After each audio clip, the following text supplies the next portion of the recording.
Suivez le culte de l'église Étoile Brillante avec le prophète Becré Daniel tous les dimanches. Shalom chez vous.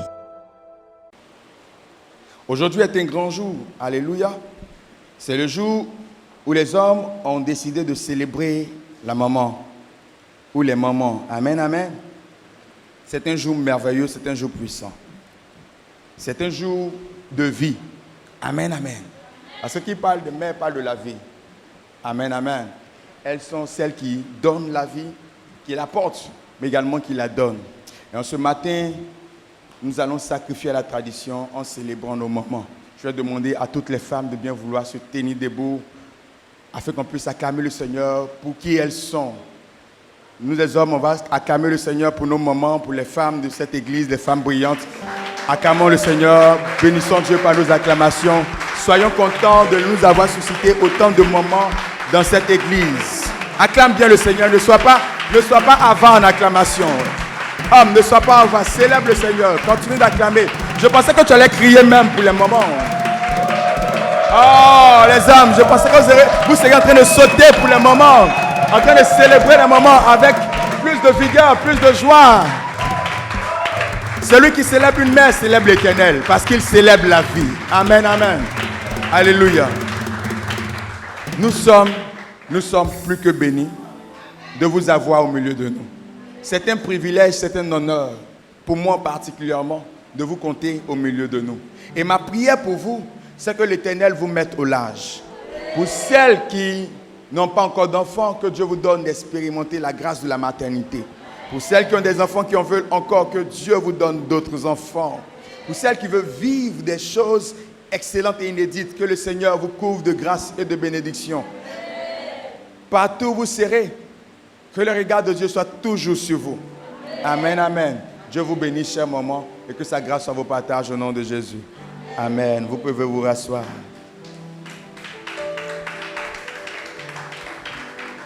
Amen. Et ce matin,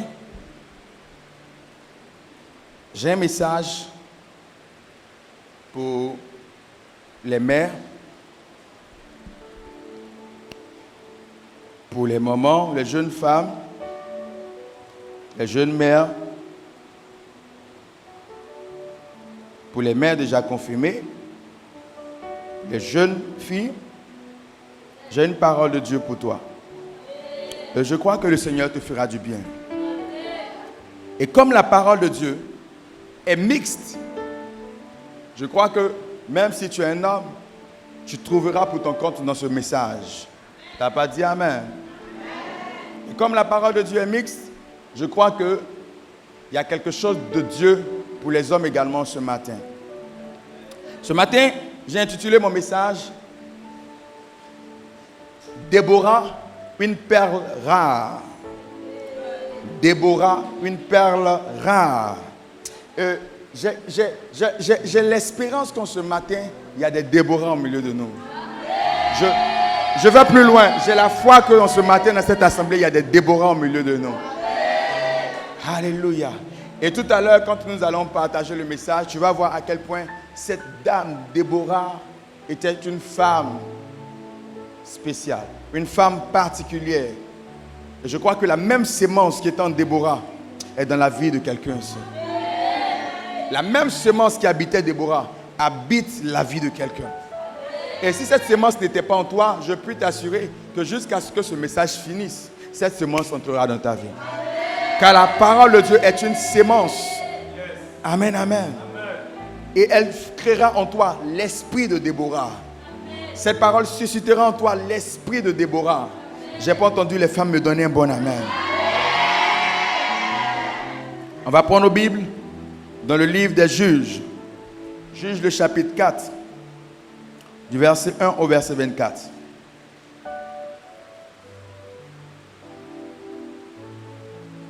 Juges chapitre 4, 1 à 24, ou si vous voulez tout le chapitre de Juges. On peut y aller pour la lecture.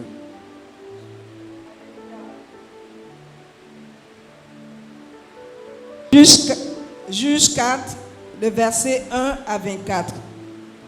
Les enfants d'Israël firent encore ce qui déplaît à l'Éternel après qu'Éhud fut mort. Et l'Éternel les vendit entre les mains de Jabin, roi de Canaan, qui régnait à Hatzor.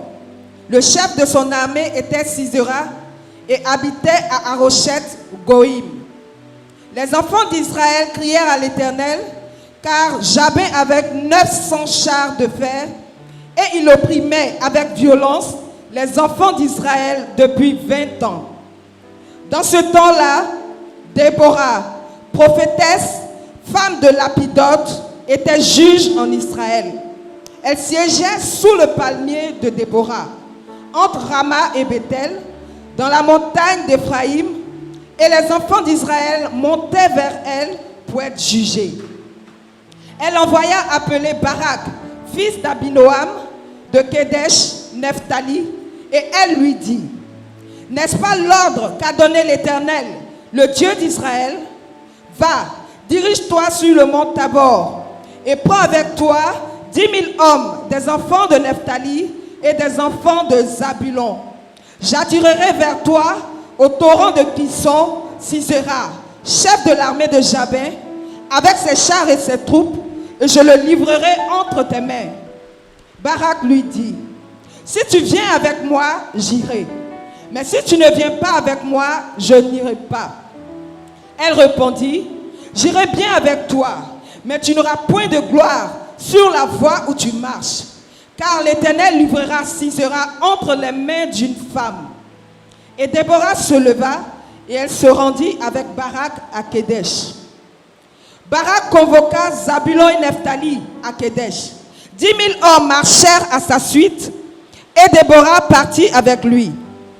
Héber, le Kénien, s'était séparé des Kéniens, des fils de Hobab, beau-père de Moïse, et il avait dressé sa tente jusqu'aux chênes de Sanaïm, près de Kedesh.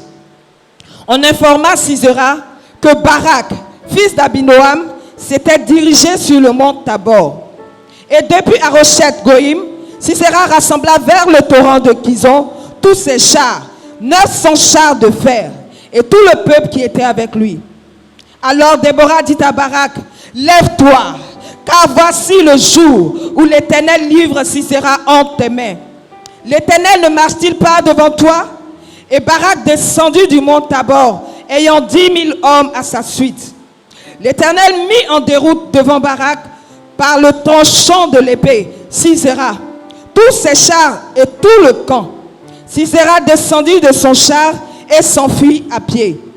Barak poursuivit les chars et l'armée jusqu'à Haroshet Goïm. Et toute l'armée de Sisera tomba sous le tranchant de l'épée sans qu'il n'en restât un seul homme. Sisera se réfugia à pied dans la tente de Jaël, femme de Kéber, le Kénien. Car il y avait paix entre Jabin, roi de Hatzor, et la maison de Héber, le Kénien. Jaël sortit au-devant de Sisera et lui dit, « Entre, mon Seigneur, entre chez moi, ne crains point. » Il entra chez elle dans la tente et elle le cacha sous une couverture. Il lui dit, « Donne-moi, je te prie, un peu d'eau à boire, car j'ai soif. » Elle ouvrit l'outre du lait, lui donna à boire et le couvrit. Il lui dit encore, « Tiens-toi à l'entrée de la tente, et si l'on vient t'interroger en disant, « Y a-t-il quelqu'un ?» Tu répondras, « Non. » Jaël, femme de Héber, saisit un pieu de la tente, prit en main le marteau, s'approcha de lui doucement et lui enfonça dans la tempe le pieu qui pénétra en terre. Il était profondément endormi et accablé de fatigue, et il mourut. Comme Barak poursuivait Sisera, Jaël sortit à sa rencontre et lui dit, « Viens, et je te montrerai l'homme que tu cherches. » Il entra chez elle, et voici, Sisera était étendu, mort, le pieu dans la tempe. En ce jour, Dieu humilia Jabin, roi de Canaan, devant les enfants d'Israël. Verset 24. Et la main des enfants d'Israël s'appesantit de plus en plus sur Jabin, roi de Canaan, jusqu'à ce qu'ils eussent exterminé Jabin, roi de Canaan. Amen. Amen. Alléluia. Alors, ce matin, on parle de Déborah. Mais comme je l'ai dit, Déborah, c'est également un esprit, c'est une mentalité. Amen, amen. Et celui qui comprend Déborah comme étant une mentalité, un esprit, il finira par développer cette mentalité-là dans sa vie. Regardez, voici une femme exceptionnelle. Les Écritures nous disent qu'il y a une situation qui s'est produite, laquelle situation a nécessité qu'il y ait combat entre les Israélites et puis Canaan. Pourquoi? Parce qu'ils étaient oppressés pendant 20 ans. Pendant 20 ans, ils souffraient. Pendant 20 ans, ils étaient sous la domination des Cananéens. Et donc, Déborah dit à un homme qui était considéré comme l'autorité à cette époque, elle l'invite à pouvoir livrer bataille. Mais cet homme dit, moi je n'irai pas en guerre. Si toi qui es femme, tu ne vas pas avec moi. Alléluia. Regardez comment les choses se produisent. Logiquement, ce sont les hommes qui vont en guerre pour protéger les femmes et les enfants. Mais cet homme dit, si toi tu ne vas pas en guerre avec moi, moi je ne vais pas. Déborah n'était pas une guerrière. Déborah n'était pas une combattante. Déborah n'était pas, on va dire, de nos jours militaires. Mais regardez ce que Déborah va dire. Elle dit, il n'y a pas de problème. J'irai avec toi. Mais sache que si je m'en vais avec toi et qu'on remporte la bataille, tu n'auras aucune gloire. Parce qu'on dira que l'Éternel a vaincu nos adversaires par une femme. Il dit, il n'y a pas de problème, allons-y. Et c'est ainsi qu'ils vont aller à la guerre. Déborah au milieu des Israélites. Regardez une femme qui est au milieu du champ de bataille. Tandis que les autres étaient quelque part à la maison. Tandis que les autres s'inquiétaient pour leur mari. Elle était au milieu des champs de bataille. Pendant que les hommes combattaient. Pendant qu'elle voyait même certains Israélites tomber. Elle était là, elle assistait. Waouh, quelle est cette femme? Souvent quand je lis ce texte, je m'assois et puis je réfléchis. Je dis, mais elle était comment cette Déborah? Y avait-il du sang qui coulait dans ses veines? Était une femme ordinaire? Parce que même ceux qui sont préparés pour la guerre, lorsqu'il y a la guerre, lorsqu'il y a des armes qui sonnent, ils vont toujours vous dire qu'il y a une peur qui les gagne. Amen, amen. Même le militaire le plus chevronné, quand on tire, il a aussi peur pour sa vie. Amen, amen. Le courage, ce n'est pas l'absence de peur. Quand on dit quelqu'un courageux, ce n'est pas parce qu'il n'a pas peur. C'est parce qu'il a décidé d'affronter ses peurs. Amen. Et voilà que Déborah décide d'affronter ses peurs, ses craintes. Au milieu des hommes, elle va pour combattre. Et bien, prions ce matin, c'est que ce soit les hommes ou les femmes, on puisse avoir cet esprit de Déborah. Alléluia. Être animé d'un courage particulier, être animé d'un zèle particulier, d'un amour pour le Seigneur qui nous amène à regarder l'opposition, à regarder la difficulté et à continuer d'avancer. À nous dire, Dieu l'a dit, même si c'est difficile, j'avancerai. Même si je sens qu'il y a la mort devant, j'avancerai. Même si je sens que ça sera compliqué, j'avancerai. Parce que ce que Dieu a dit est suffisant pour me garder. Amen. Quand on analyse bien, on examine bien la vie de Déborah, on se rend compte que Déborah était une femme qui avait 3 dimensions dans sa vie. C'était une femme tridimensionnelle. Déborah était une femme qui était quoi? Une prophétesse. Elle était quoi encore? Une femme mariée. Et elle était quoi encore? Une juge. Amen, amen. Déborah était juge. Elle était prophétesse, elle était femme mariée, elle était juge. 3 dimensions dans la vie de Déborah. Et en ce matin, ma prière, c'est que ces 3 dimensions puissent affecter la vie d'une femme en ce jour. Qu'une femme puisse être affectée des mêmes grâces que Déborah. Bien aimé, on va décortiquer un peu ces 3 dimensions de la vie de Déborah. Déborah en tant que prophétesse. Quand on parle de prophétesse, on fait référence à quelqu'un qui est l'écoute et la voix de Dieu. Quelqu'un qui entend et qui parle au nom de l'Éternel. Quelqu'un qui livre le message de l'Éternel. En termes plus simples, on dirait que Déborah était une servante de Dieu. Elle faisait le sacerdoce, elle faisait le service de Dieu. Amen, amen. Et le désir du Seigneur pour toi, femme qui m'écoute, c'est que tu puisses être sacerdotale. Dis à quelqu'un à côté de toi, tu dois être sacerdotale. Oui, sacerdotale signifie que tu dois faire le service. C'est pourquoi je disais tout à l'heure que ce message peut concerner et les femmes et les hommes. Parce qu'il n'y a pas que les femmes qui doivent faire le service, les hommes également doivent faire le service. Déborah était sacerdotale. Elle faisait le service. Et quand on parle du service de Dieu, on fait référence à toute activité qu'on mène pour Dieu au profit des hommes.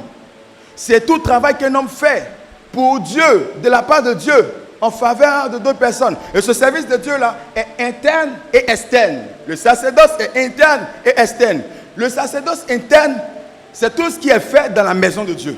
Quand on dit je fais le sacerdoce interne, on fait tout ce qui est dans la maison de Dieu comme activité. Et dans le sacerdoce interne, il y a le sacerdoce avant, pendant et après les cultes ou les réunions de service.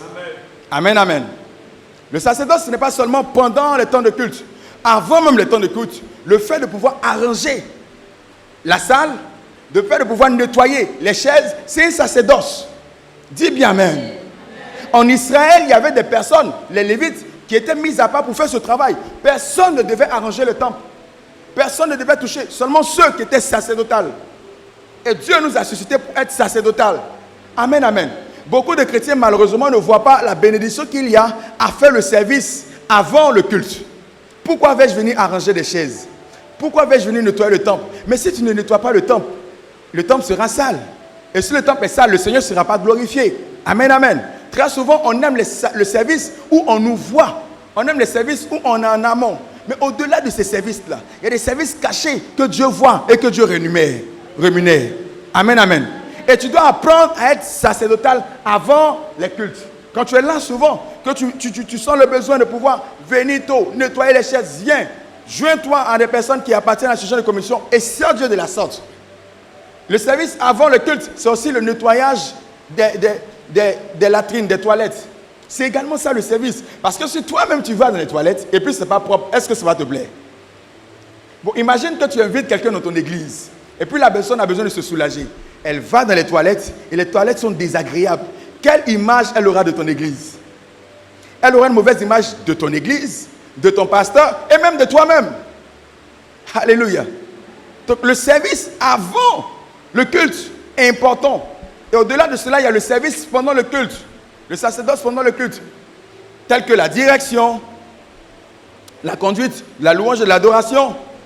Tel que le jeu des instruments ou la prédication.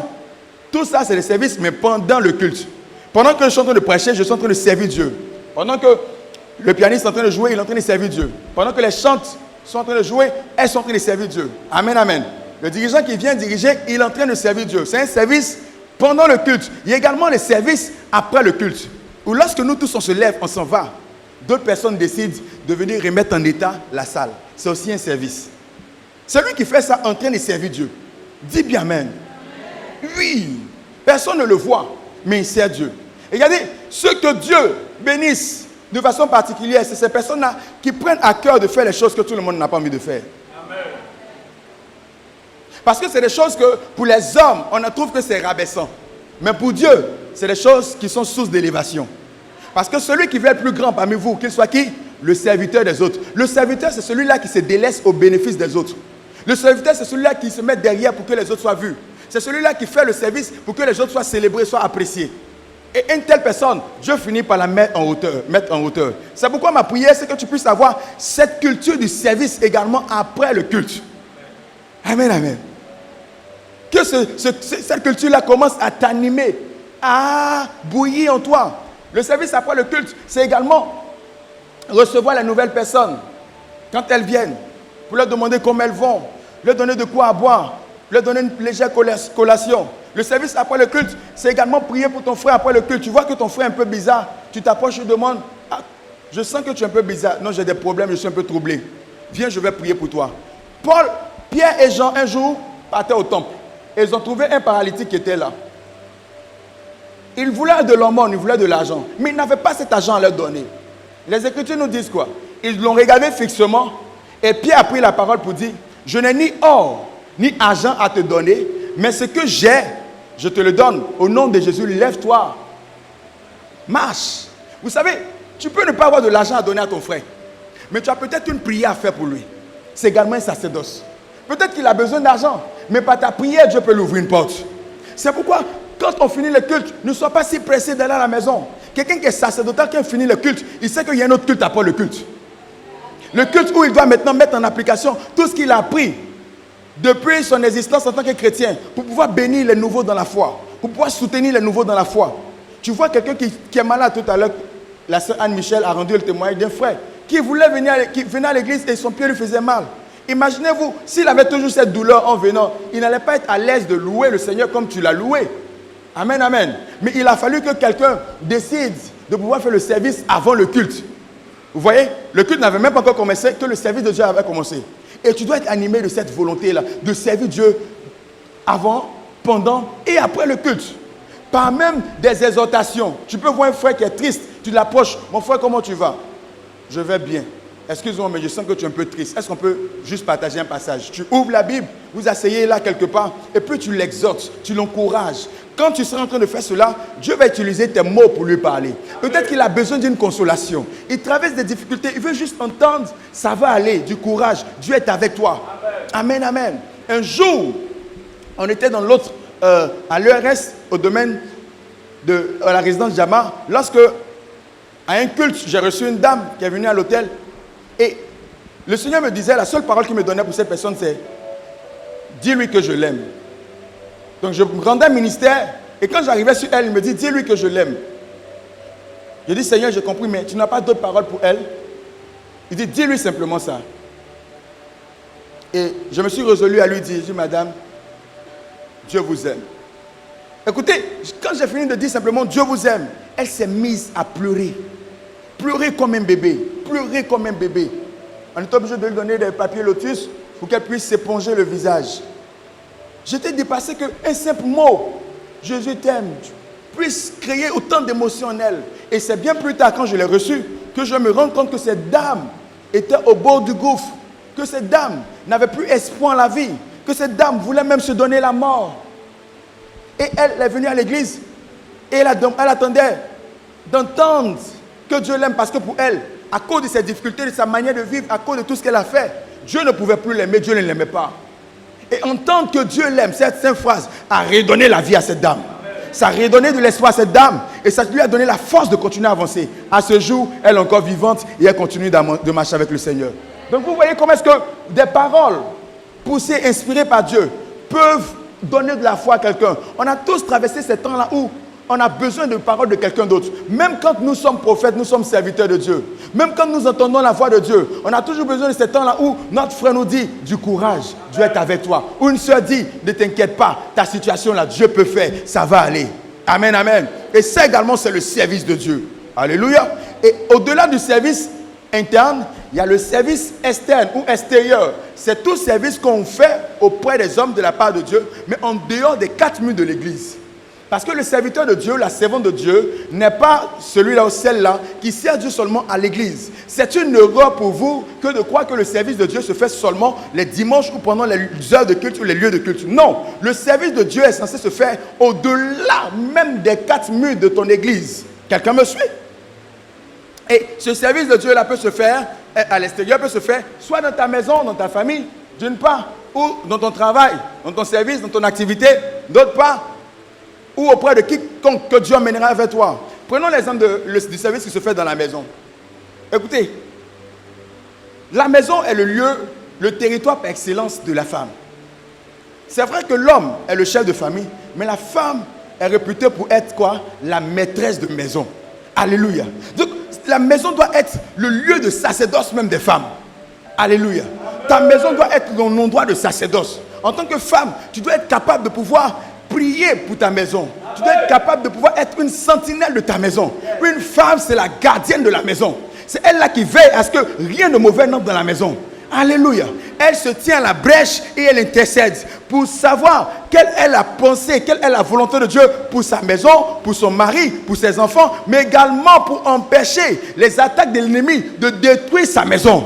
Oh, je n'ai pas entendu l'amen d'une femme. Alléluia. Écoutez, c'est pourquoi Dieu a donné une sensibilité accrue des choses spirituelles à la femme. Marie, apprenez à écouter souvent vos femmes. Souvent tu es là, ton ami là, elle le regarde comme ça, elle dit, lui là, je ne le sens pas. Pourtant elle vient à peine de le voir, mais tu ne le sens pas comment. Elle dit, je ne sais pas pourquoi, mais ton ami là, lui là, il risque de te créer des problèmes. Mais les hommes, on ne voit pas souvent les choses que les femmes voient rapidement. Et tu restes avec cet ami là, plus tard, tu vas venir dire, vraiment tu avais raison. Parce que le monsieur là, il est en train de me créer des problèmes. Est-ce que vous voyez, Dieu a donné aux femmes cette sensibilité. Quelqu'un me suit?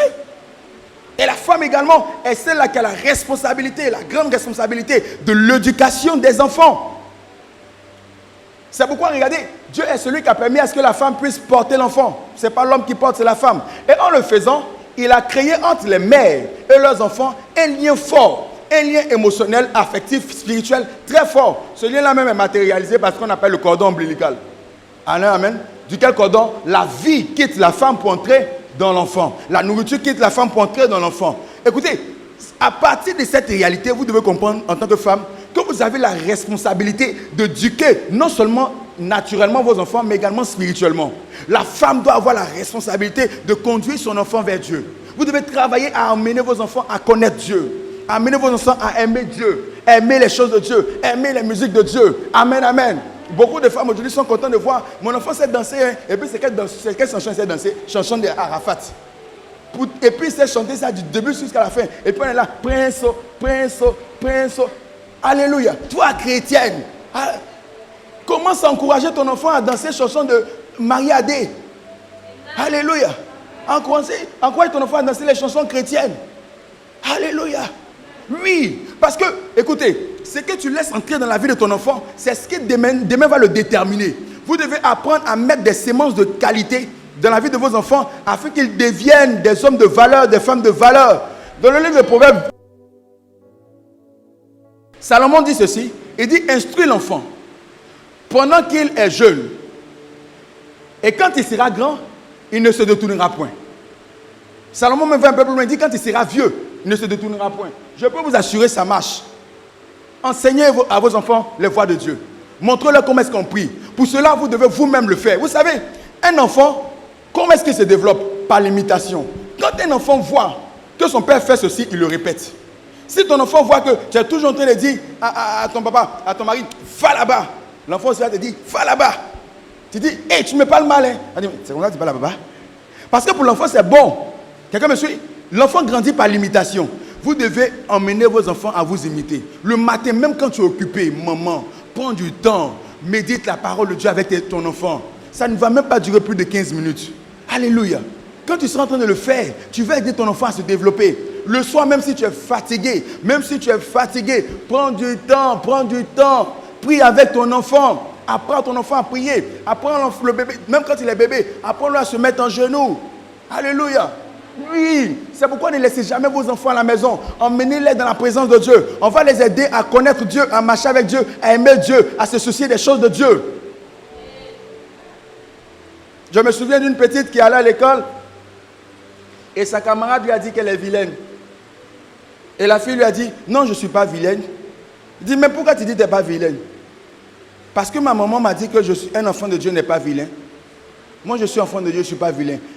Petit enfant de 3 ans, qui déjà sait comment manipuler la parole, qui déjà sait comment faire face aux situations. Un enfant de 3 ans. Imaginez un tel enfant, s'il continue à grandir comme ça dans les voies de Dieu, comment est-ce qu'il sera puissant et dangereux? Quelqu'un me suit? Donc, maman, éduquez vos enfants. Père, éduquez vos enfants. Déborah était une femme sacerdotale qui se souciait également de ses enfants. Elle priait pour ses enfants. Les mères devenaient prophétiques. Je ne dis pas devenir prophétesse, mais je dis devenir prophétique. Être prophétique, c'est quoi? C'est être capable de sentir Dieu quand il est en mouvement. Être prophétique, c'est quoi? C'est être capable d'entendre Dieu quand il parle. Être prophétique, c'est quoi? C'est être capable de se laisser conduire par Dieu. Et vous avez ces aptitudes-là qui sont innées en vous. Devenez prophétique. Montrez la voie aux enfants. Souvent, tu es là, tu regardes ton enfant, tu ne sais pas, mais tu as l'impression que sa vie n'est plus la même. Tu as l'impression qu'il a commencé à devenir un peu bizarre. Bien, mais quand tu sens cela, entre en prière pour la vie de ton enfant. Commence à combattre pour la vie de ton enfant. Ne dis pas, mais papa, tout même est devenu bizarre. Hein? Oui, papa, tu es devenu bizarre, mais qu'est-ce qui est entré dans sa vie? Peut-être que c'est un feu étranger. Prie pour ton enfant.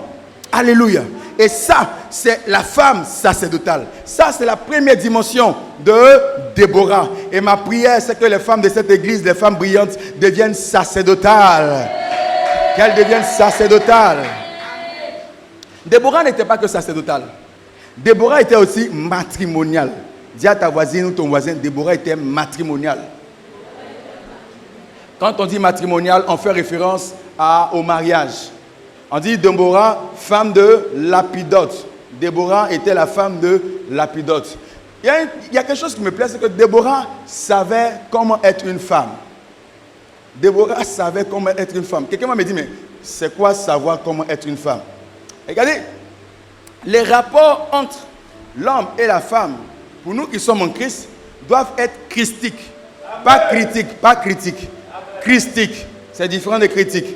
Christique, c'est-à-dire calqué sur le modèle de Christ. Amen, amen. Éphésiens 5, verset 23 dit, le mari est le chef de la femme, comme Christ est le chef de l'église. Le mari, c'est celui-là qui a la vision pour la famille. C'est celui-là à qui Dieu donne de pouvoir déterminer la politique de la famille, les stratégies pour développer la famille, pour amener la famille à réaliser la vision que Dieu lui a donnée. La femme, à côté de ce mari, doit être cette aide-là qui viendra pour faire en sorte que la politique, les stratégies que le père a données puissent être mises en exécution afin qu'on puisse réaliser les objectifs. Amen, amen. Donc vous devez être une véritable aide, une véritable compagne pour vos maris. Vous devez prendre une pleine mesure de votre ministère d'aide. Parce que le ministère d'aide de la femme est un ministère qui est puissant. Oui, beaucoup de femmes ont longtemps pensé qu'elles étaient juste là pour accompagner leur mari. Non, tu es là pour aider. Aider dans le sens de faciliter à la personne le fait de réaliser la tâche. Quelqu'un me suit? Regardez. Quand nous venons dimanche à l'église, nous venons communier avec le Seigneur. Essentiellement, nous venons écouter la parole de Dieu, n'est-ce pas? Et recevoir les bénédictions de Dieu. Mais avant cela, il y a beaucoup de personnes qui passent pour faire ce qu'on appelle un ministère d'aide. Il y a des intercesseurs, ils viennent de 7 à 8 heures, ils se mettent à prier. S'ils n'étaient pas là pour le faire, j'allais intercéder moi de 7 à 8 heures. Après, j'allais diriger, j'allais chanter, et quand j'allais finir, j'allais faire les offrandes, les dîmes, et après ça, j'allais prêcher. De vous à moi, si je devais faire tout cela, qu'est-ce qui allait m'arriver au bout de 2 mois? Un matin, en pleine prédication, j'allais tomber. On va dire, Matusakata, notre papa André qui est là, il vient de prendre un démon. Ce n'est pas un démon. Mais lui seul, il va intercéder. Lui seul, il va chanter. On le loue, c'est de l'énergie. On l'acclame. Je finis, allez lever les mains, on va adorer le Seigneur. On finit d'adorer, je suis fatigué. Et je finis prêcher encore. Ça sera compliqué. Donc regardez, avant même que le message donne ou ne soit donné, il y a un ministère d'aide pour faciliter la transmission du message, l'écoute du message et la réception de la parole de Dieu. Quelqu'un me suit? Donc le ministère de la femme auprès de son mari est semblable. C'est un ministère d'aide important. Aujourd'hui, on ne peut pas dire qu'on n'a pas besoin d'intercéder avant d'écouter la parole de Dieu. On ne peut pas dire qu'on n'a pas besoin de faire la louange, de faire l'adoration. Parce que toutes ces choses-là aident à disposer notre esprit pour recevoir de Dieu. Quelqu'un me suit, dit Amen. Donc, en tant que femme, vous devez comprendre que vous avez une mission importante qui est d'aider votre mari. Et cette mission d'aide peut s'articuler autour de 3 points. L'organisation, l'anticipation et la planification. L'organisation, l'anticipation et la planification. Une femme qui aide son mari doit être quelqu'un d'organisé. Parce que je vous l'ai dit tout à l'heure, la femme est celle-là qui est la maîtresse de la maison. En tant que maîtresse de maison, tu as la responsabilité d'organiser les tâches de la maison. Et c'est également ceux qui doivent faire ces tâches-là. C'est à toi de définir que la servante, voilà ce que tu dois faire, voilà ce que tu ne dois pas faire. Voici tes limites. Tu dois, dans le nettoyage de la maison, tu nettoies partout, mais tu ne nettoies pas la chambre de papa. Dans le fait de cuisiner, toi la cuisinière, la servante, tu dois préparer peut-être la nourriture, préparer pour les enfants, mais quand il s'agit de la nourriture de papa, tu laisses, moi je viens pour faire. Donner des tâches, des instructions, organiser votre maison. Parce que c'est vous qui avez la responsabilité d'organiser votre maison. Ce n'est pas l'homme. Alléluia. Toi, le chauffeur, quand tu finis de prendre les enfants pour les déposer à l'école, tu ne vas pas te promener, tu viens à la maison, tu attends les instructions. Je ne veux pas te voir entrer dans le salon pour aller t'asseoir pour regarder la télévision. Vous devez montrer à chaque fois à vos gens, ceux qui travaillent pour vous, ce que vous voulez et comment vous voulez que ça se fasse. Parce que ne pensez pas que dès l'instant où vous dites à quelqu'un de faire quelque chose, automatiquement, il peut le faire comme vous le voulez. Pour que quelqu'un fasse les choses comme vous le voulez, il a besoin de voir comment est-ce que cela est fait. Quelqu'un me suit? Donc apprenez, montrez à ces personnes-là comment est-ce que vous voulez que le travail soit fait. Tu dis à la canne de nettoyer la maison. Elle, on lui a appris à nettoyer la maison d'une certaine manière. Toi, tu as une autre manière qui donne un certain éclat à la maison. Montre-le lui. Quand je dis de nettoyer, voilà un peu comment ce que j'attends de toi. Organise ta maison. Amen, amen. Et après cela, une femme, comme je l'ai dit, doit avoir le sens de l'anticipation. Et le sens de l'anticipation va t'amener à quoi? À observer ton mari. Est-ce qu'il y a des femmes en ce jour? Tu ne peux pas anticiper quelque chose que tu n'observes pas. Apprenez à observer vos maris. Apprenez à voir. Vous savez, l'observation va vous permettre de pouvoir connaître leurs habitudes. Les habitudes, c'est quelque chose qui ne change pas. Quand quelqu'un a une habitude, ça ne change pas. S'il a l'habitude de se gratter la tête comme ça, quand il est un peu anxieux, chaque fois qu'il sera anxieux, vous allez voir faire comme ça. Mais toi qui as l'habitude de le regarder, toi femme, tu sais que chaque fois que mon mari fait comme ça, c'est qu'il est anxieux. Alors s'il est anxieux, en général, qu'est-ce qu'il fait pour que l'anxiété passe. Peut-être qu'il se met à dire quelque chose de drôle. Alors, quand mon mari sent qu'il est un peu anxieux, moi-même, je commence à dire quelque chose qui peut l'emmener à rire pour pouvoir faire passer l'anxiété.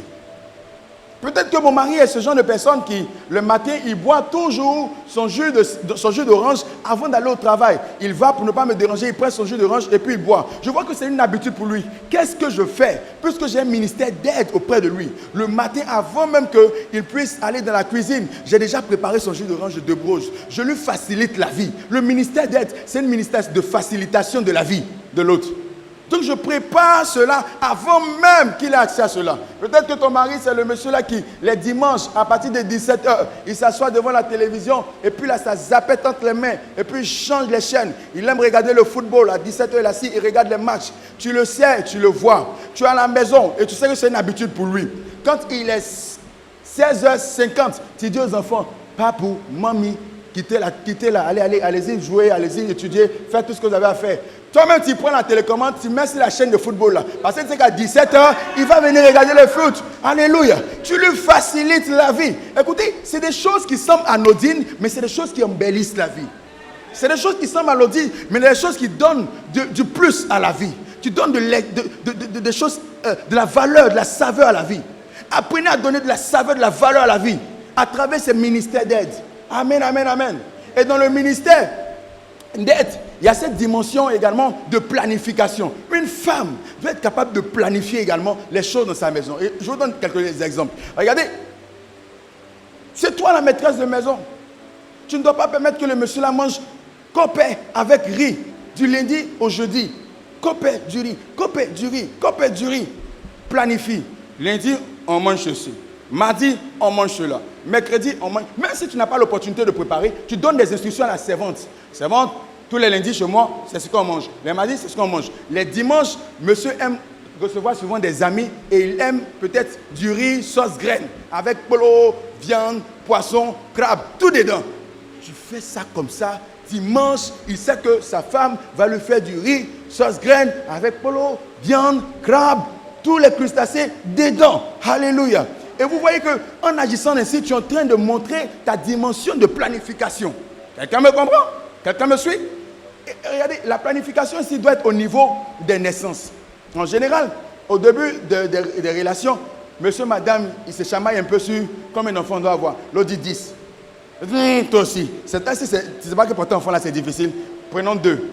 Jusqu'à il tombe sur 3. D'accord. 3 enfants. Vous avez déjà défini le nombre d'enfants. 3 enfants, c'est beau, c'est bien. Je ne connais aucun homme intelligent qui refuse la planification des naissances. Mais je connais beaucoup d'hommes intelligents qui, lorsqu'ils ont envie de leur femme, ils oublient qu'ils doivent planifier les naissances. Alléluia. Donc c'est à la femme d'être stratégique et de comprendre que quand mon mari vient vers moi, on a déjà eu un enfant. Donc on ne cherche pas encore un enfant. Notre enfant, il a à peine 6 mois ou 8 mois. Donc je dois prendre mes dispositions. Pourquoi? Pour faire en sorte que on puisse veiller à ce qu'il y ait une planification entre une différence d'âge entre nos enfants. Pour moi-même, ma propre santé. Parce que le fait de pouvoir avoir des naissances rapprochées agit sur le physique et agit sur la santé de la femme. Ah mais pourquoi ma femme, elle a vieilli un coup comme ça? Mais écoute, je suis en train de l'épuiser à force de rapprocher les naissances. Alléluia. Donc la planification des naissances doit être quelque chose que la femme doit prendre à cœur et travailler là-dessus. Ne faisons pas comme des gens qui disent « Enfant, c'est Dieu qui donne ». Oui, c'est vrai, c'est Dieu qui donne, mais soyons sages pour espacer les dons de Dieu. Alléluia. Alors, donc, la planification également doit être au niveau des projets. Tout couple a des projets. Le monsieur peut te regarder et dire « Ah, vraiment, cette année-là, je pense que jusqu'à la fin de l'année, il faut qu'on fasse tout pour avoir au moins un terrain. » Je me suis renseigné au niveau d'Azaguier, quelque part là-bas. On peut avoir un terrain à 5 millions. Il faut qu'on ait un terrain, on va voir chez nous aussi, c'est important. Le projet est défini. Une femme dans son ministère d'aide, quand le monsieur finit de définir le projet comme ça, elle fait également des objectifs pour elle, par rapport au projet qu'il a défini. Mon mari a dit qu'on a besoin de 5 millions. D'accord. Moi, quand je regarde, si je cesse de faire mes folies habituelles du mois, quand on finit de me payer, où je m'en vais m'asseoir dans un glacier, je dépense au moins 7 000. Où je fais les after-work avec mes copines et puis je suis la star. Je travaille un peu sur elle. Je dépense 30 000.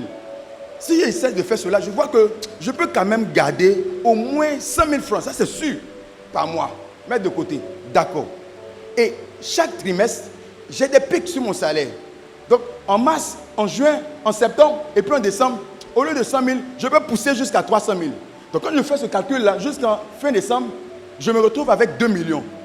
D'accord? Comme c'est un projet commun, on va essayer. Tu n'as pas besoin de dire cela à ton mari. Tu mets l'argent de côté. Et au fur et à mesure, tu t'inquiètes de l'état de l'avancement du projet. Et voilà qu'en décembre, en l'approchant, peut-être il va te dire, ah, chérie, vraiment c'était un peu compliqué. J'ai pu avoir que 3 millions. Mais dans les 6 prochains mois, jusqu'en juin, je pense que je pourrai rassembler les 2 millions qui restent. Et puis, on va acheter le terrain. Vous savez, même quand l'homme parle de ses projets à sa femme, il s'est dit que c'est à lui de les réaliser. Son côté masculin, son ego, sa fierté, sa masculinité lui donne de pouvoir prendre les devants. Amen, amen. C'est pourquoi les hommes, quand ils ont les moyens, jamais ils vont négocier sur le fait de payer le loyer avec sa femme. Non, parce qu'il estime que c'est sa maison. Même s'il loue, c'est sa maison. Alléluia. Et il habite dans sa maison. Donc, déjà ça, il ne peut pas accepter même que sa femme puisse payer le loyer. Quand il a les moyens. Quelqu'un me suit? Quand il a les moyens. S'il n'a pas les moyens, la femme est censée l'aider. Quelqu'un me comprend? Il faut une certaine homogénéité. Donc, voici l'homme qui a donné le projet, mais qui n'en parle pas à sa femme. Pourquoi? Parce qu'il s'est dit, c'est lui qui doit faire ça, afin que demain, sa femme soit fière de lui. Sa femme soit contente, satisfaite de lui. Et regardez, quand il finit de te dire qu'il n'a eu que 3 millions, et qu'il attend encore 6 mois pour avoir les 2 autres millions, et que toi, tu lui dis, chérie, ne t'en fais pas, ne t'inquiète pas. Parce que dès que tu as donné le projet, en début d'année, voilà comment j'ai fait ma planification. Et voilà, je me retrouve actuellement, par la grâce de Dieu, avec 2 millions. Voici les 2 millions. Il faut les prendre, il faut compléter sur les 3 millions. On va acheter le terrain. Regarde, même si tu pèses 100 kilos et lui 50, là, ton mari risque de te soulever. Alléluia. Pour t'exprimer toute sa joie, pour t'exprimer sa gratitude. Même s'il avait l'habitude de sourire doucement, il va sourire comme jamais auparavant. Alléluia. Pourquoi? Parce qu'il va sentir là que sa femme est une aide pour lui. Il va sentir là que sa femme est un soutien pour lui. Vous ne pouvez pas vous imaginer à quel point c'est bon, c'est agréable de sentir qu'on a une femme qui est une aide. Vous ne pouvez pas vous imaginer à quel point, quand le mois est serré, de voir la femme faire sortir un billet de 10 000, un billet de 20 000, un billet de 50 des billets de 50 000 pour donner à son mari pour dire, ah chérie, je sens que c'est un peu coincé sur toi, prends, il faut terminer le mois. Vous ne pouvez pas savoir comment il se sent grandi, comment il se sent honoré, comment il a l'impression qu'il vit avec quelqu'un qui l'amène quelque part. Vous devez être ces femmes-là qui travaillent à amener vos maris quelque part. L'homme doit se sentir être en train de voler, être en train d'avancer avec toi. Alléluia. Je vous dis quelque chose de très important. Les hommes ont dit, ils ont créé une expression qu'on appelle un mal nécessaire. Vous connaissez ce qu'on appelle un mal nécessaire? C'est quelque chose qui ne nous est pas agréable, mais dont on ne peut pas se séparer. Quelqu'un me suit? Ça ne nous est pas agréable, mais on ne peut pas se séparer parce que c'est pour nous un mal nécessaire. Pourquoi? Parce que ça nous aide. Quand quelque chose t'aide, même si tu n'aimes pas, tu es attaché. Vous avez par exemple dans vos maisons des servantes. La servante là, tu ne l'aimes pas trop, hein. Mais son affaire de préparer, elle est forte. Elle prend soin de la maison. Mais c'est une fille, elle est un peu impolie sur le bord là. Quand tu lui parles, elle a la manière de répondre là. Ça t'énerve. Mais quand tu regardes de façon, elle prend soin de ta maison, elle s'occupe de tes enfants, comme ses propres enfants. Tu dis, toi là, c'est ça un mal nécessaire. Quelqu'un me suit? Elle fait des choses qui te déplaisent.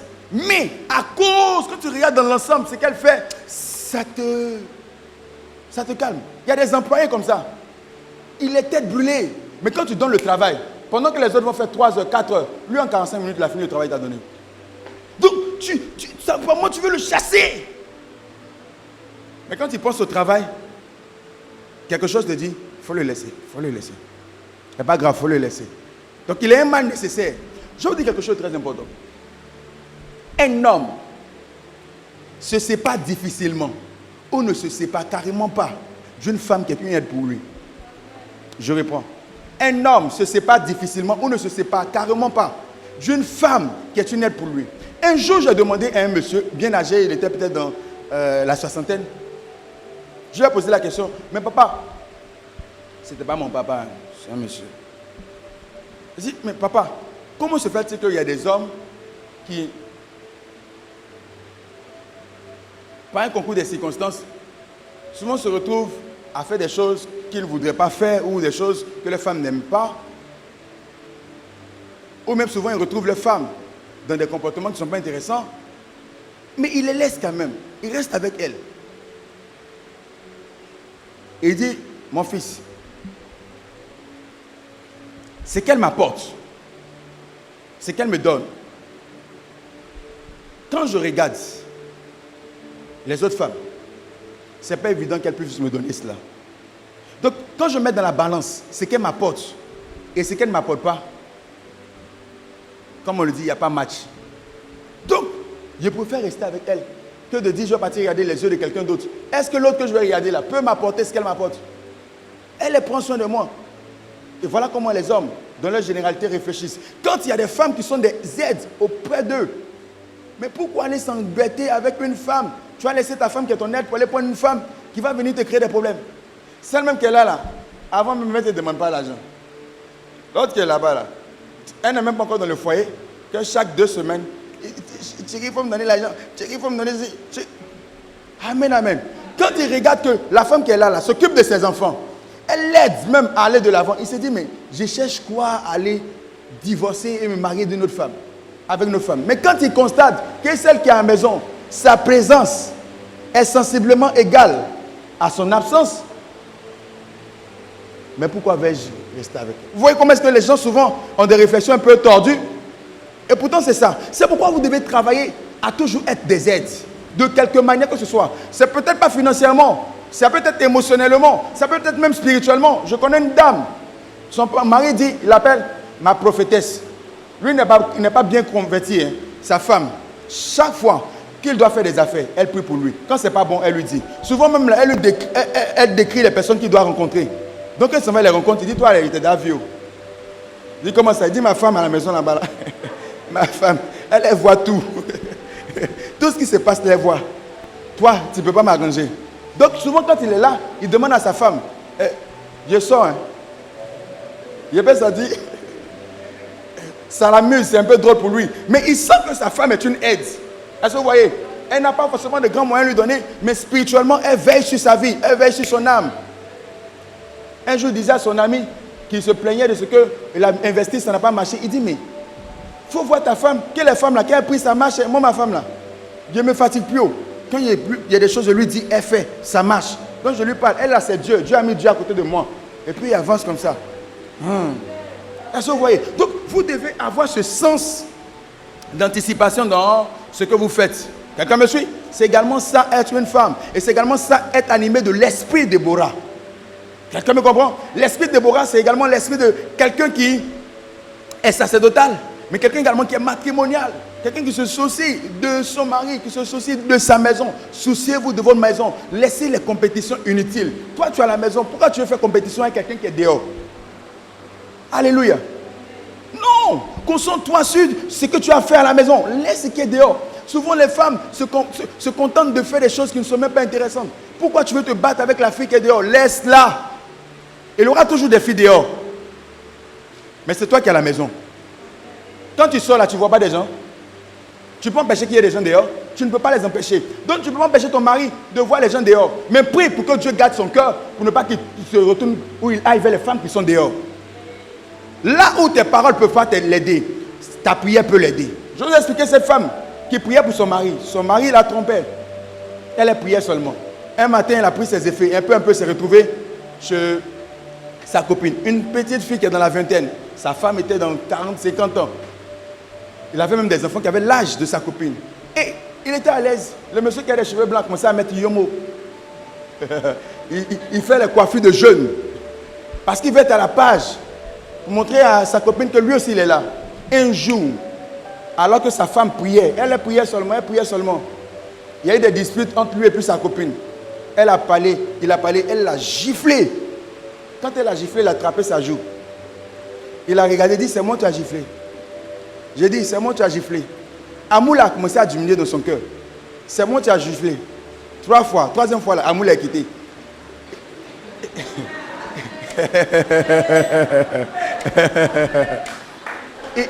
Il lui a dit, depuis ici à ma femme là, Elle n'a jamais levé la main sur moi. On est mariés, ça fait plus de 20 ans. Elle n'a jamais levé la main sur moi. Toi, tu as le même âge même que ma petite, mon enfant. C'est toi qui m'as giflé. Merci. Elle a commencé à l'insulter. Toi, tu es qui? Fais ce que tu veux. Elle a claqué la porte, elle est sortie. Il a fait son petit baluchon. Il a pris son sac. Il est retourné à la maison. Il a regardé sa femme, il a accueilli à la porte. Elle dit à quoi? Il dit, tu es une bonne femme. Elle dit, mais il y a quoi? Il ne peut pas parler. Tout ce qu'il dit, c'est tu es une bonne femme. Alléluia. Regardez comment tu as réglé le cas. Donc il y a des cas pour lesquels il ne faut pas aller te battre. Tu vas t'humilier, pourquoi? Tu es une femme d'honneur. On t'a donné un statut d'honneur. Reste à la maison, commence à envoyer les anges. Ils vont gifler les gens dehors. Dis bien amen. Alléluia. Vous devez apprendre à entrer dans cette dimension. Maintenant, qu'est-ce que c'est que savoir devenir une femme pour une femme qui n'est pas encore mariée? Et là, on parlait des femmes qui sont mariées et autres. Pour une femme qui n'est pas mariée, savoir devenir femme comme Déborah l'a été, c'est savoir développer les vertus d'une bonne femme. Écoutez bien ce que je vais vous dire. La beauté extérieure d'une femme, son apparence, sa forme, est certainement ce qui attire l'homme et qui l'amène à vouloir développer quelque chose avec elle, à vouloir marcher avec elle, à vouloir cheminer avec elle.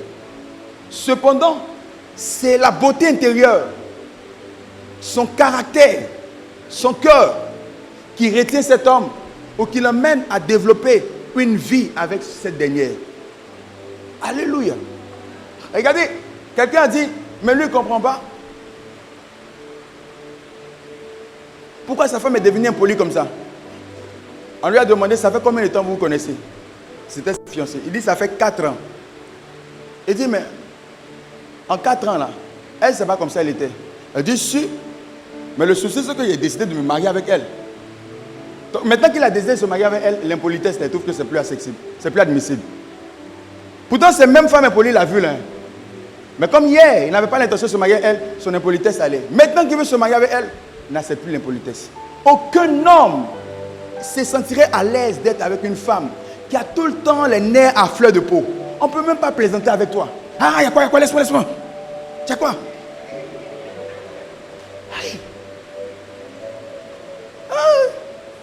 Il y a tes cheveux là, comment c'est joli. Tu veux te moquer de moi, non? Mais j'étais juste apprécié. Mais ta robe aujourd'hui, ta robe là me plaît, hein, c'est une robe volante. C'est aujourd'hui, tu sais que la robe volante là, elle existe. Depuis, il portait ça là, tu ne voyais pas. C'est aujourd'hui là. C'est-à-dire, point oui, point non, tu fais des histoires. Il y a des femmes qui ont le chic de faire des histoires, tout va. C'est pas bon. Alléluia. Une femme, c'est la douceur, c'est la candeur.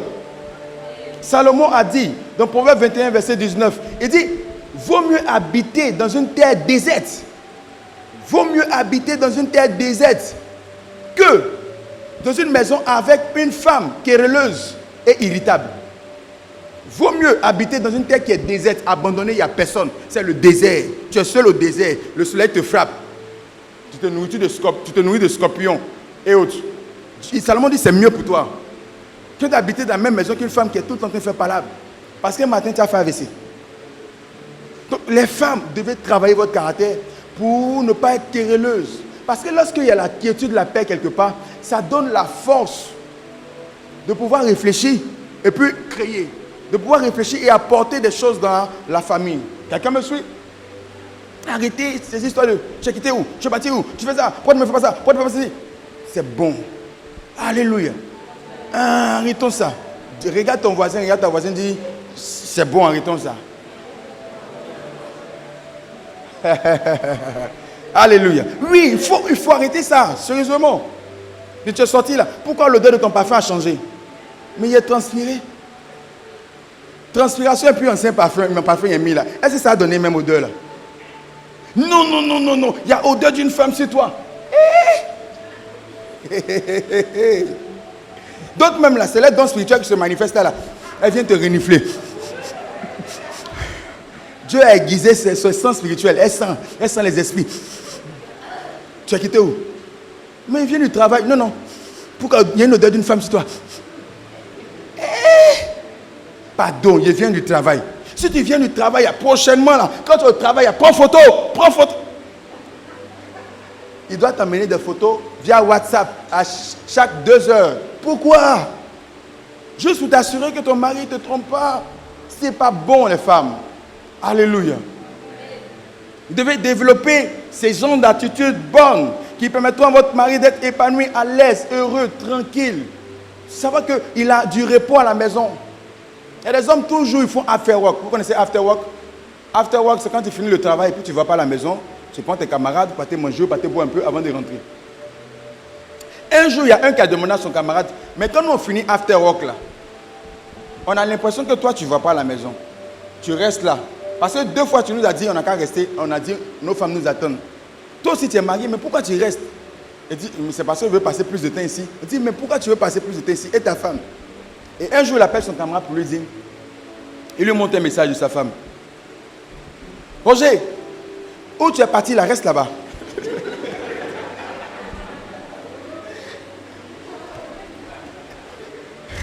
Parce que si tu viens là, c'est que tu n'as jamais vu là, il a été montré. Donc, il montre le message à son ami et dit, tu vois, c'est à cause de ça, il reste dehors. Alléluia. Parce que quand il va à la maison, ça va chauffer. Un jour, il est entré à la maison, c'est la tasse qu'il a accueillie. Heureusement qu'il avait ses réflexes.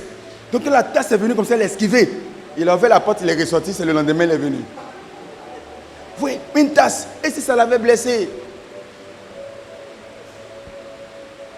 J'ai un jeune que je connais, il s'est marié il y a pas peut-être 2-3 ans. Non, 4 ans. Il était fiancé avec sa fiancée. Il a remplacé sa télévision 3 fois. Parce que quand elle va lui rendre visite, quand elle est fâchée comme ça, tout ce qu'elle trouve là, ça va sur la télé. Viens. Elle casse. Ils se battent. Des trucs qu'on peut casser, elle casse. Et après, elle demande pardon. Il dit, bon, tu as demandé pardon, mais là, on fait comment? Elle dit, elle ne sait pas, mais quand elle est fâchée, il faut qu'elle casse quelque chose. Elle dit, mais à cet allure, toi et moi, on risque de ne pas se marier. Parce que tu dois remplacer à chaque fois la télévision et tout ce que tu casses, mais comment est-ce qu'on va évoluer? Oui. C'est le mec qui a dit 2-3 fois, elle a remplacé sa télévision parce qu'elle a cassé. Il dit, la dernière fois, le mec s'est mis devant. Parce que c'en était de trop. Ça qu'à le taper. Il va préserver la télévision. Oui, c'est le genre de violence qu'il ne faut pas avoir en tant que femme. La douceur est tout. La Bible dit une réponse calme, douce, du moins, c'est quoi? Calme la fureur. Le monsieur peut être fâché. Où tu as déposé mes chaussures? Où tu as déposé mes chaussures?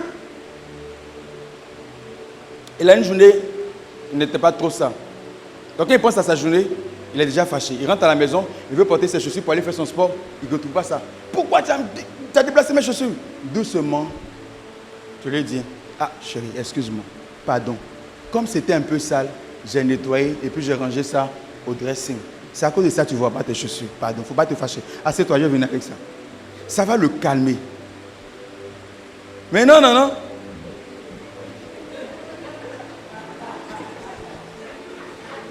Jésus là, c'est la maman. Faut me dire, c'est la maman. Toi, tu ne sais pas où on range les chaussures dans la maison. Hein? Et puis tu as parlé. Tu es là, où tu as déposé mes chaussures? Où tu as déposé?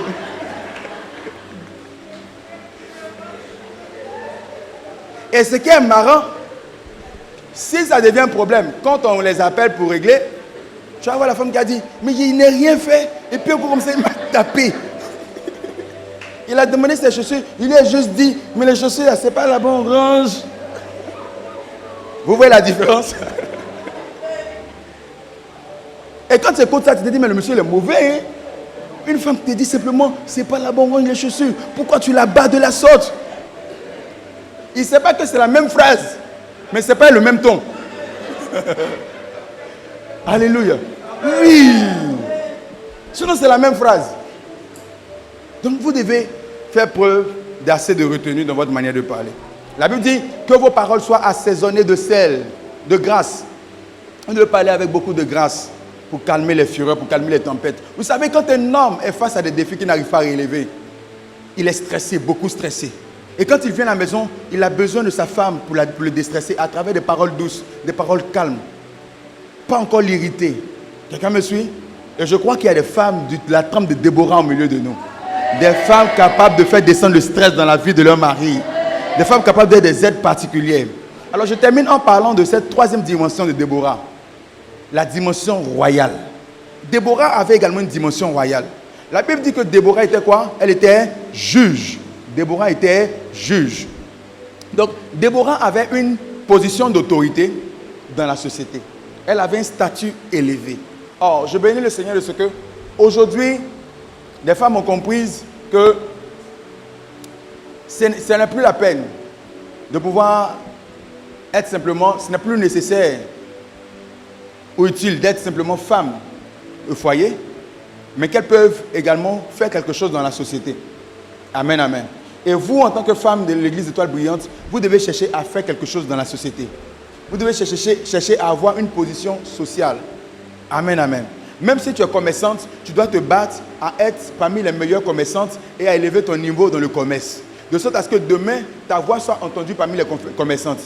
Regardez la maman qui est présidente des femmes des marchés.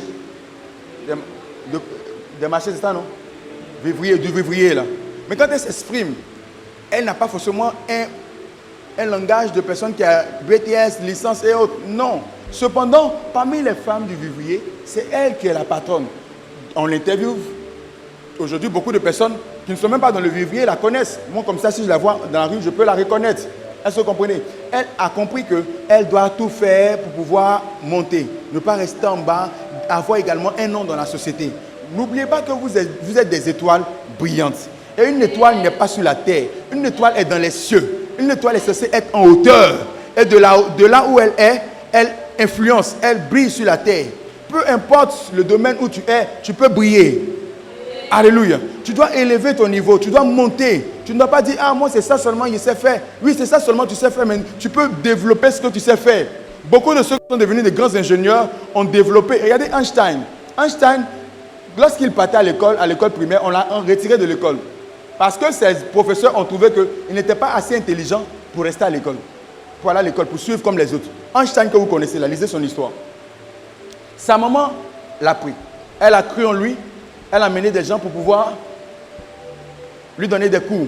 Et c'est comme ça qu'il a commencé à apprendre jusqu'à ce qu'il puisse avancer. Mais Einstein, aujourd'hui, est reconnu comme l'un des plus grands savants, l'un des plus grands ingénieurs. Il a tellement créé que partout dans le monde, on connaît au moins Einstein. On a entendu au moins parler d'Einstein. Vrai ou faux? N'est-ce pas? Quand quelqu'un même est trop intelligent, on le compare à Einstein. On dit tu es intelligent comme Einstein. Parce que c'était quelqu'un de très intelligent. Mais pourtant, il n'était quelqu'un que, déjà dans le bas âge, les gens ne croyaient pas trop en lui. Ça veut te dire que tu peux, là où tu es, te battre pour pouvoir élever ton niveau, pour pouvoir monter. Même si ce n'est pas dans les études, que c'est dans ce que tu fais, ne reste pas en bas. Parce que rester en bas va te frustrer. Celui qui est en bas finit par être frustré. Un jour, je ne savais pas où. J'ai un camarade avec qui on a donné notre vie au Seigneur. On cherchait Dieu ensemble. Et je passais dans ma voiture, je ne savais pas. Vous savez, il y a des histoires, on raconte comme ça. Tu entends. Et quand le jour que tu vis, toi-même, tu es étonné. Et je vois quelques temps après, le gars m'appelle. Il dit, oui, tu as raison.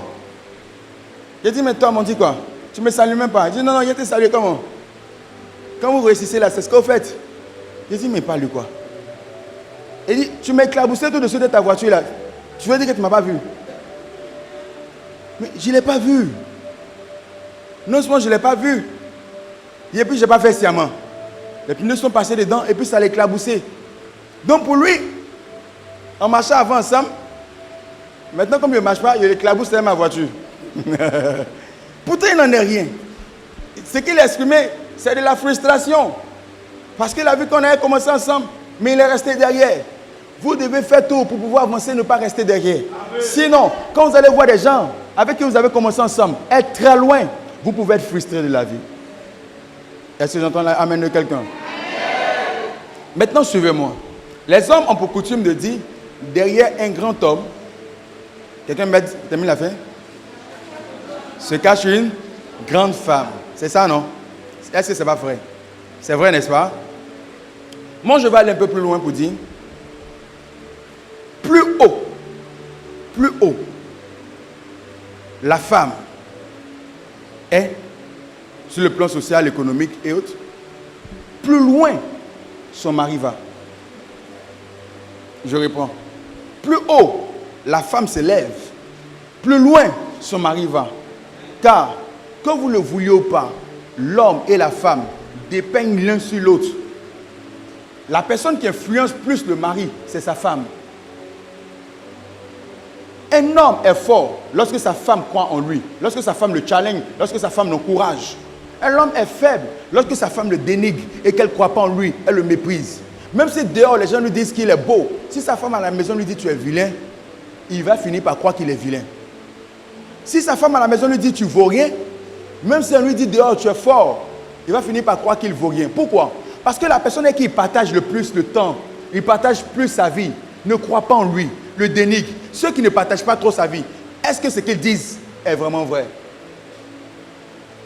Alléluia. Si tout le temps ton pasteur te dit tu vas réussir, tu vas réussir, tu vas réussir, et que tu vas quelque part, et le pasteur de quelqu'un d'autre te dit, toi là, je sens que tu ne vas pas réussir, ça ne va pas t'affecter. Parce que dans ta maison, on te dit tu es une étoile, tu vas réussir. Tu es né pour prospérer, tu es né pour avancer.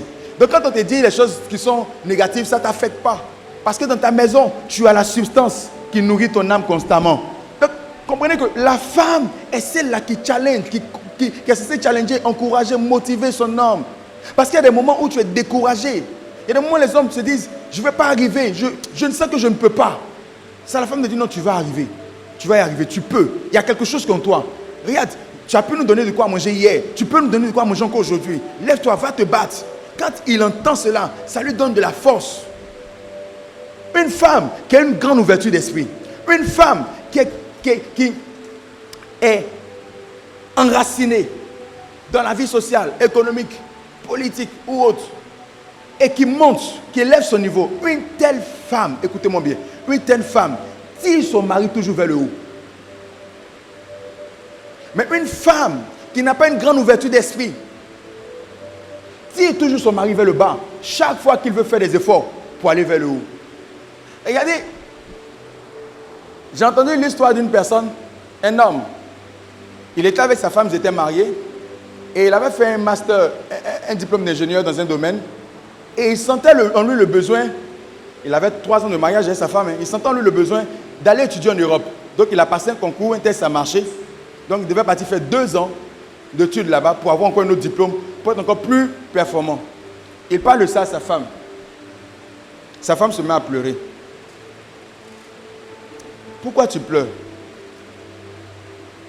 Elle dit, je ne sais pas pourquoi, mais mon cœur me fait mal. Mais pourquoi ton cœur te fait mal? Elle dit, je sens que quand tu es parti là, tu as rencontré quelqu'un là-bas, et puis tu n'as plus m'aimer, et puis tu as te marié avec la personne, tu as divorcé d'avec moi. Mais de toute façon, il a fait funérailles là. Il a tout fait pour l'encourager. Elle dit, si tu m'aimes vraiment, il faut rester. C'est quelle école tu t'en fais là-bas? École là, tu vas faire ici. Pourquoi tu es parti là-bas? C'est parce que tu veux me laisser. Pourquoi? Jusqu'à ce jour, le monsieur est resté. Vous voyez un exemple de comment est-ce qu'on peut tirer son mari vers le bas et non l'emmener vers là-haut. Donc, quand tu es capable de pouvoir comprendre ces choses, avoir une large ouverture d'esprit, tu encourages ton homme, tu le motives. Vas-y, vas-y, n'aie pas peur, je suis avec toi, je te soutiens. Vas-y. Amen, amen. Vous devez devenir ce genre de femme afin de pousser vos maris vers là-haut, les amener à avoir plus de force, à faire plus et bien le travail. Amen, amen. Je termine par vous dire ceci. Nous savons tous que la plupart des riches marchent ensemble. C'est ça, non? Oh, mais c'est faux. La plupart des riches marchent ensemble. Ils font quoi ensemble encore? Ils habitent ensemble parce qu'ils sont dans le même quartier. Ils s'arrangent même à ce que les maisons qui soient là-bas, là, ça ne soit pas accessible aux pauvres pour ne pas trouver un pauvre là-bas. Donc, ils habitent ensemble. Et le comble, c'est qu'ils se marient même ensemble. Alléluia. Oui. Ah, la phrase est sortie. Les oiseaux du même plumage qui volent ensemble. Cette vérité-là, elle est aussi vraie dans le sens inverse. La plupart des pauvres font quoi? Ils marchent ensemble. Ils font encore? Ils habitent ensemble. Et ils font encore? Ils se marient ensemble. Maintenant, suivez-moi bien. Je vais vous faire comprendre quelque chose de très important. Pourquoi les riches marchent ensemble, ils vivent ensemble, ils se promènent ensemble, ils font les choses ensemble? La richesse, tout comme la pauvreté, c'est une mentalité. La richesse, ce n'est pas le fait d'avoir de l'argent. Tu peux avoir beaucoup d'argent et puis au bout de 6 mois, tu vas perdre tout ton argent. Parce que tu n'as pas eu la mentalité de la richesse. Beaucoup d'entre nous ici, si on te donne tout de suite là, 1 million. 1 million. La première chose que tu as fait, tu as cherché à aller manger. Manger que tu n'as pas mangé là. Tu as cherché à manger ça. Peut-être tu as acheté shawarma. Si tu montes dans le taxi, tu as dit, tu as retiré le million à la banque. Et puis tu vas à la maison. Tu vois un shawarma quelque part. Tu as dit au taximètre, gare, laisse tourner le compteur. Tu vas partir te prendre un bon shawarma. Tu prends un peu, tu mets ça. Tu dis non, je ne vais pas acheter seulement pour moi. Je vais acheter pour ma femme. Je vais acheter pour mes enfants. J'ai appelé même mes cousins là. On va venir manger aussi shawarma. Et tu achètes ça. Et puis tu vas. Quelqu'un me suit? C'est ce que tu vas faire, n'est-ce pas? Au bout d'un certain temps, l'argent finit. On m'a parlé d'un homme qui priait, Seigneur, donne-moi de l'argent, donne-moi de l'argent. Et puis Dieu lui a donné 4 millions.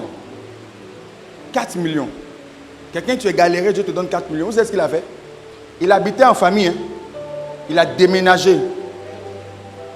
Il n'a pas d'activité. Hein? Il a déménagé. Il allait prendre une maison. Vous savez ce qu'il a fait? Il s'est acheté une voiture d'1,5 million. Il a commencé à frimer dans le quartier. Et c'est pas que l'argent là, quand tu enlèves 1000 francs, c'est fini. Où il va se rendre compte? L'argent est fini. Le boucantier du quartier, il n'a plus l'argent. C'est là qu'il s'est dit, mais le diable a attaqué. Il dit, le diable a attaqué. Mais dites-moi, est-ce que c'est le diable qui l'a attaqué? Ce n'est pas le diable qui l'a attaqué. Il n'a pas su comment gérer ce que Dieu a mis entre ses mains. Et c'est ça le problème de beaucoup. Après, on accuse Satan. Ce n'est pas Satan, souvent c'est nous-mêmes qui sommes notre propre problème. Donc quelqu'un qui est pauvre, il a cette mentalité-là. Maintenant, suivez-moi bien. Le pauvre, le riche qui marche avec le pauvre, soit il va influencer le pauvre qui finira par devenir riche, ou soit le pauvre va l'influencer, il va perdre sa richesse et devenir pauvre. Voici comment ça marche. On est d'accord? Parce que quand tu es avec quelqu'un, soit il influence ou il t'influence. Regardez Salomon. Salomon connaissait Dieu, Salomon craignait Dieu. Le jour où Salomon a pris des femmes étrangères pour mettre autour de lui, Salomon a commencé à avoir un cœur partagé. Il a commencé à adorer d'autres dieux. Pourtant, le même Salomon aimait beaucoup Dieu. Regardez Saül. Saül n'était pas prophète, il ne prophétisait pas. Le jour où il a rencontré Samuel le prophète, il lui a donné des paroles prophétiques. Il lui a dit, si tu me quittes, tu vas rencontrer une troupe de prophètes, une garnison de prophètes. Ils seront en train de prophétiser. Toi-même aussi, tu vas prophétiser. Quand Saül, qui ne prophétisait pas, a rencontré les prophètes, il s'est mis à prophétiser. C'est pourquoi les Écritures disent, marche avec le sage, tu deviendras sage. Proverbe 26, verset 4 dit, si tu réponds à l'insensé, autrement dit, si tu échanges avec l'insensé, tu vas finir par lui ressembler. Quelqu'un me suit? Tu vas finir par lui ressembler. Imaginez-vous tout de suite là, tu sors et puis tu vois quelqu'un qui est bien habillé, qui a un costume, cravate bien là, bien chic. Tu le regardes, tu es content, tu as envie d'être comme lui. Et puis quelques temps après, tu le vois arrêter à côté d'un fou et puis il cause avec lui. Et puis il parle, et puis il rit. Le fou est là, il allait un peu étonné. Et puis il tape dans ta main. Oh, Rigobert. Et puis la personne a déjà t'éloigné d'elle. Vrai ou faux? Parce que tu vas te dire, lui là, il doit être faux aussi comme le fou là. Ça cause se comporte de la sorte. Donc, les pauvres se promènent avec les pauvres, les riches sont avec les riches, et cela est dû au fait qu'ils ont la même mentalité. Et comme les riches ne veulent pas que les pauvres puissent leur communiquer leur mentalité, ils préfèrent rester entre eux. Quelqu'un me suit? Malheureusement, les pauvres ne cherchent pas à monter pour aller vers les riches. Ils préfèrent rester dans leur état de pauvre. Dieu merci qu'il n'y a pas de pauvres au milieu de nous. Oh, je n'ai pas entendu ton amen. Alléluia. Et donc, tu dois toujours développer cette mentalité de grandeur, de riche. Cette mentalité de personne qui cherche à monter, qui cherche à élever son niveau. Aujourd'hui, tu es au niveau 1. L'année prochaine, cherche à être au niveau 2. L'année qui suit, cherche au niveau 3. Ainsi de suite. Monte, monte, monte, monte, monte, monte. J'ai connu des gens qui ne savaient pas lire et écrire. Ils ont décidé à leur âge adulte d'apprendre à lire et écrire. Aujourd'hui, ils savent lire et écrire. N'accuse pas ton père ou ta mère de ce que tu ne sais pas faire telle chose. Accuse-toi toi-même, mets-toi en cause et décide d'élever ton niveau. Quelqu'un me comprend? Je termine par cette histoire. Un homme qui est devenu président directeur général de la plus grande société d'énergie à Londres. Cet homme-là, il était planton. Il était planton, coursier. Voici son premier poste. Il était coursier. Mais un jour, il s'est dit, lui, il peut devenir le directeur de cette entreprise. De coursier qu'il était, il a commencé à se battre. De coursier qu'il était, il a commencé à se battre. Vous connaissez planton, non? Les coursiers, là. Dernier palier de la société. Il s'est battu, il a commencé à aller à l'école. Grand il était, il a commencé à étudier. Il a commencé à avoir des diplômes. Jusqu'à ce que son rêve se réalise. Il est devenu un jour président directeur général de la structure. On ne m'a pas parlé, je connais quelqu'un qui est directeur central des ressources humaines dans une entreprise. Il avait un niveau très bas. Mais il s'est dit, lui un jour, il peut devenir directeur. Et il s'est battu jusqu'à devenir directeur. Quelqu'un qui avait un niveau CPE, qui faisait les mêmes courses, il s'est battu jusqu'à devenir directeur. Il a élevé son niveau. Le plus important, ce n'est pas là où tu es. Le plus important, c'est ce que tu désires. Et ce que tu décides doit te pousser à faire des efforts, à te battre pour monter. Amen, amen. Et ma prière, c'est qu'on puisse avoir l'esprit de Déborah. Déborah n'était pas juge avant, mais elle s'est battue pour pouvoir devenir juge un jour. Tu dois te battre pour pouvoir avoir une place dans la société. Alléluia. Et ma prière, c'est que tu sois sacerdotal, matrimonial et également royal. Que Dieu te bénisse et que sa grâce repose sur ta vie.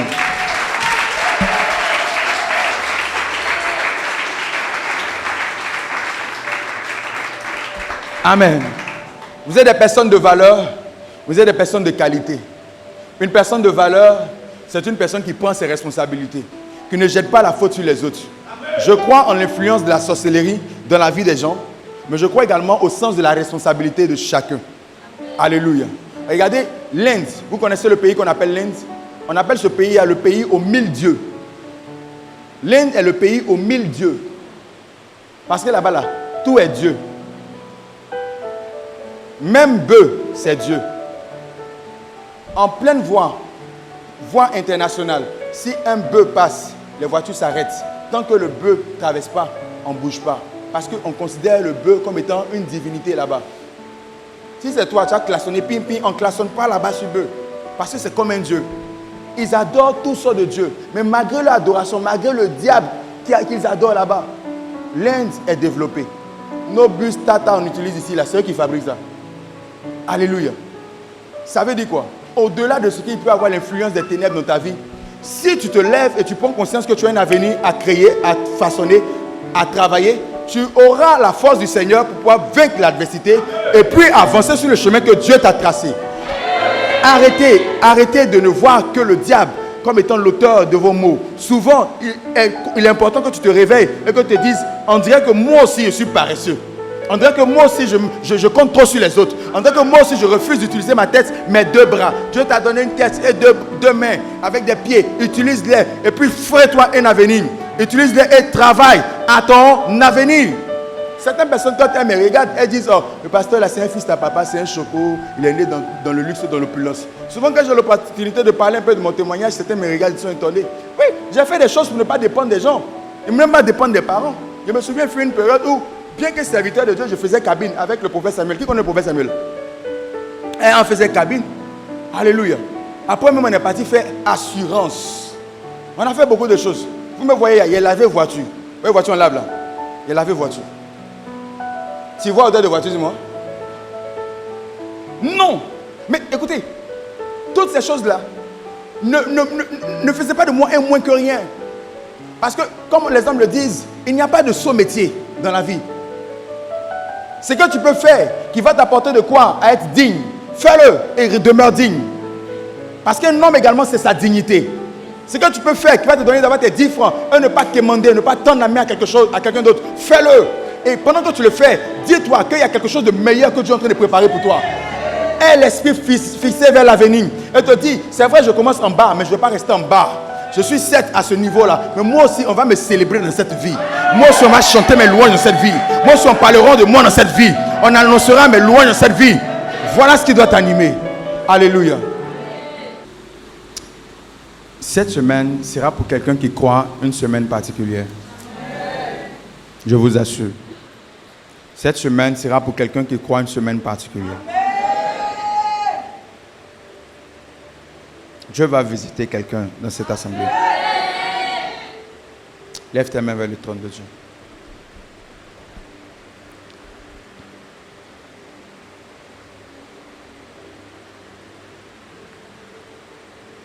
Que les anges qui sont descendus en ce jour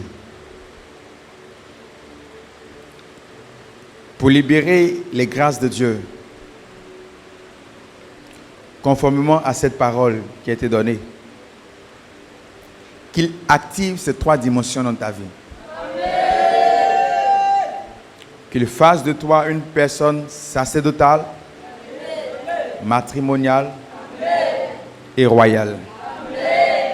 Qu'il te mette au large à tous égards. Je vois des gens qui ont des défis financiers. Que la grâce de Dieu maintenant visite vos vies. Que la grâce de Dieu visite vos vies. Cette semaine, que Dieu visite vos finances. Que Dieu apporte l'allégresse à vos finances. Je libère en ma qualité de serviteur de Dieu la grâce de l'approvisionnement surnaturel dans vos vies. Et je décrète en ma qualité de prophète de Dieu que les anges vous approvisionnent tout au long de ce mois. Les anges vous approvisionnent tout au long de ce mois. Les anges vous approvisionnent tout au long de ce mois. Les anges vous approvisionnent tout au long de ce mois. Je parle sérieusement, il y a des anges qui sont en train de s'attacher à des vies.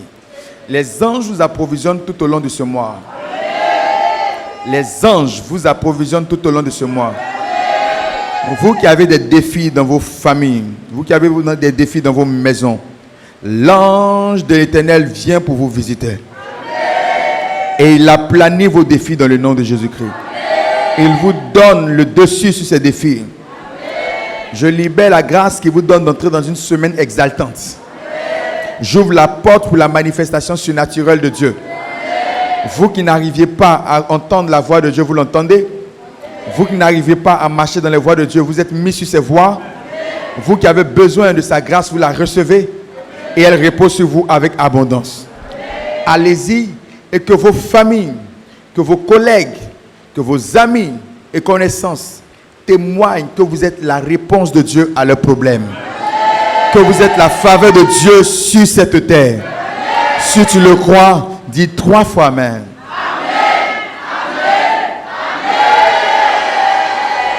Alléluia. Si tu veux acclamer le Seigneur, fais-le bien.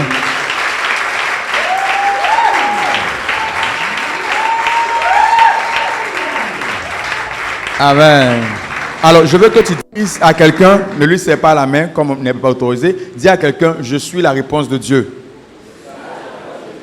Je suis la réponse de Dieu pour ce monde. Amen. Merci d'avoir suivi ce programme. Restez connectés sur nos différentes pages. À très bientôt pour notre moment d'enseignement. Soyez bénis.